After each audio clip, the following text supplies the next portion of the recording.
Kamusta po kayo? Bago po ang lahat, first things first.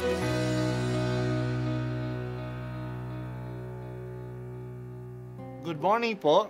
Sinisimulan po natin ngayon ang first things first.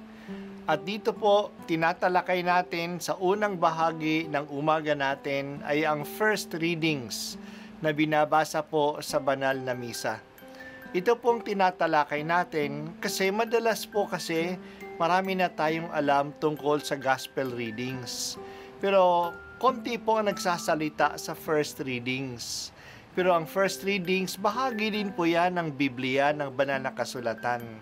Kaya susubaybayan po natin ang mga first readings, basahin po natin at kuminsan kailangan ng basahin ng 2 o 3 beses bago maintindihan kasi hindi po tayo familiar sa mga istorya at sa mga kaisipan na tinatalakay dito.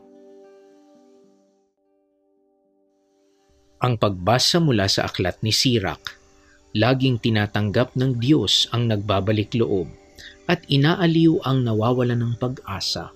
Iwan mo na ang kasalanan at lumapit ka sa Panginoon. Magmakaamo ka sa Kanya at mapapawi ang iyong salak. Manumbalik ka na sa kataas-taasan. Talikuran mo na ang gawang masama at kamuhian mo ang Kaniyang kinasusuklaman. Sino ang magpupuri sa Panginoon sa daigdig ng mga patay? Ang mga buhay lamang ang maaaring magpuri sa Kanya. Ang mga patay, sapagkat sila'y wala na, ay di maaaring magpuri sa Panginoon.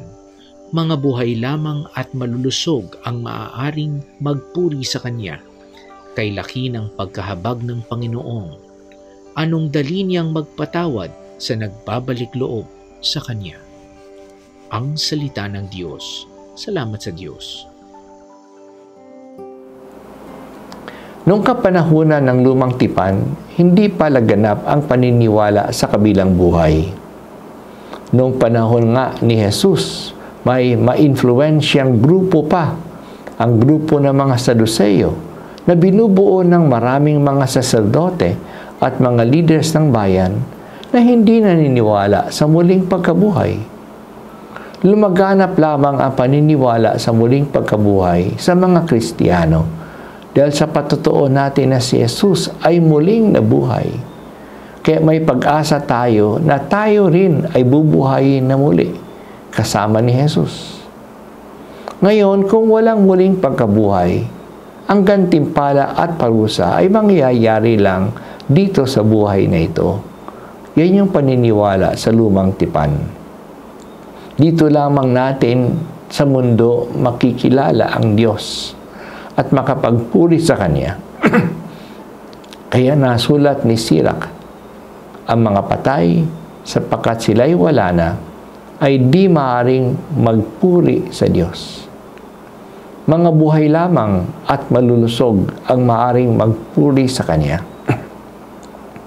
Sa ating mga Kristiyano, naniniwala tayo na doon sa langit, tayo ay magpasawalang hanggan na magpupuri sa Diyos. Magiging kasama tayo ng mga anghel at mga santo na mamahalin at pupurihin ang Diyos. Pero naniniwala tayo na ang pagsisisi ay magagawa lamang natin dito sa mundong ito. Wala nang pagkakataon na magsisi sa kabilang buhay. Kaya kung tayo ay nagkasala, magsisi na agad. Huwag na itong ipasabukas pa kasi baka wala nang bukas para sa atin. Kaya maganda rin ang payo ni Sirach. Manumbalik ka sa kataas-taasan. Talikuran mo na ang gawang masama at kamuhian mo ang Kanyang kinasusuklaman. Alamin natin ang gusto ng Diyos at ito'y gawin. Talikdan natin ang ayaw ng Diyos. Baka sasama ito sa atin. Pangit ito para sa atin. Ang kasalanan ay karanasan natin dito sa ating buhay. Sino ba sa atin ang makasasabi na hindi siya nakakasala? Sinulat nga sa Biblia na kahit na ang mabuting tao ay nakakasala ng 7 beses kada araw. Oo, nandyan ang kasalanan. Pero nagbigay ang Diyos ng paraan na makaahon tayo sa kasalanan. Nandiyan ang kanyang kapatawaran. Sinabi sa atin na laging tinatanggap ng Diyos ang nagbabalik loob. Huwag tayong mawala ng pag-asa kung tayo ay nagkasala. Nadapa tayo, tumayo uli, magsisi at matuto na iwasan at talikdan ang kasamaan. Kaya dalawang sinasabi sa atin ng ating pagbasa ngayon. Dito sa lupang ito, magbalik loob na tayo sa Diyos. Kung tayo ay nagkakasala, at gamitin natin ang lahat ng pagkakataon na purihin ang Diyos. Ang pagsisisi natin ay isang uri na ng pagpupuri sa Diyos. Kinikilala at pinupuri natin ang kanyang habag. Salamat o Diyos, anong laki ng iyong habag. Kay dali mong magpatawad sa nagbabalik loob sa iyo.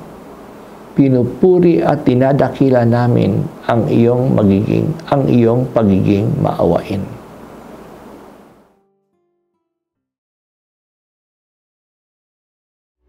At ako po ay si Bishop Broderick Pabilio dito sa First Things First.